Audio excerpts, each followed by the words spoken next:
Snoopy ఒక సోమవారం రోజైతే పాము అయితే వచ్చింది. తలుపుకి రేకైతే ఉండింది. ఆ రేకులో పాము అయితే ఉండింది. అది మేము చూసుకోలేదు. అప్పుడే మా ఆయనకి కాఫీ కూడా ఎత్తుకుపోయాను అక్కడి నుంచి, ఆ షాప్ తలుపు కాడి నుంచి. అప్పుడైతే బయట లేదనమాట, మాకు కనిపించలేదు. తర్వాత కొంచెంసేపటికి వచ్చి వాషింగ్ మిషన్లో అయితే కొట్లేస్తున్నాను.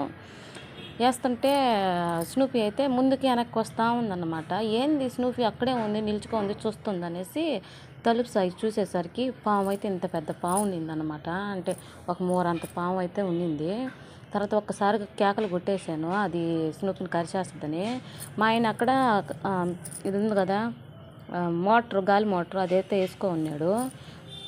ఆ శబ్దానికైతే మా ఆయనకి వినిపించలేదు. ఇంక స్నూపీ అలాగే ఉండిపోయింది, వాడే ఉండనే లోపల అటు పక్క. తర్వాత ఒకసారిగా అరిసేసరికి మా అమ్మాయి ఇంట్లో నుంచి చార్విని ఉయ్యాలు ఒప్పుతా ఉండే లోపల పరిగిస్తా అయితే వచ్చేసింది. ఏంది మా అని అన్నది. పాము పాము పాప కర్రెత్తుకోరా అని చెప్పి అన్నాను. ఇంకా కర్రెత్తుకొని అయితే వచ్చేసింది. స్నూపీ జున్నునైతే బడబడ లాక్కొని ఇంట్లోకి ఎత్తుకొని వెళ్ళిపోయింది.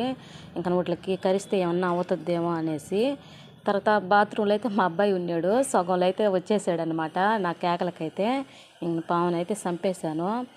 ఒకసారి అయితే మామిడి తోటల్లో కూడా ఇలాగే నాగుపాములతో కూడా ఆడిందనమాట.